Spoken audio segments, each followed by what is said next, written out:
சின்ன கதை. ஒரு காட்டுல ஒரு குரங்கு வாழ்ந்து வந்துட்டு இருந்திருக்கு. அதுக்கு ஒரு நாள் ஒரு மாம்பழம் கிடைச்சதாமா. நல்லா டேஸ்டா இருந்திருக்கு. நல்லா சாப்பிட்டுட்டு அதுக்கு ஒரு ஐடியா வந்திருக்குது. இந்த விதைய நம்ம போட்டா மரமா வரும், அந்த மரத்துல நிறைய பழங்கள் கிடைக்கும், நம்ம டெய்லி சாப்பிடலாம் அப்படின்னு ஐடியா பண்ணிட்டு அந்த விதைய நட்டு வச்சுதாமா.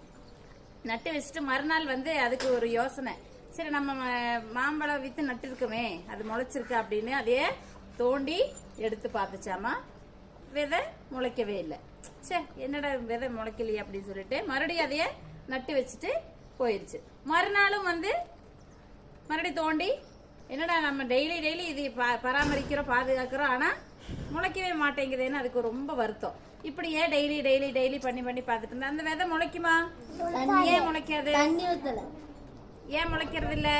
முளைக்கிறக்கே விடுறது இல்ல இல்லையா? அதே மாதிரிதான் நம்ம எந்த ஒரு செயலையும் விடாமுயற்சி, அது கரெக்டான விடாமுயற்சியா இருக்கணும்.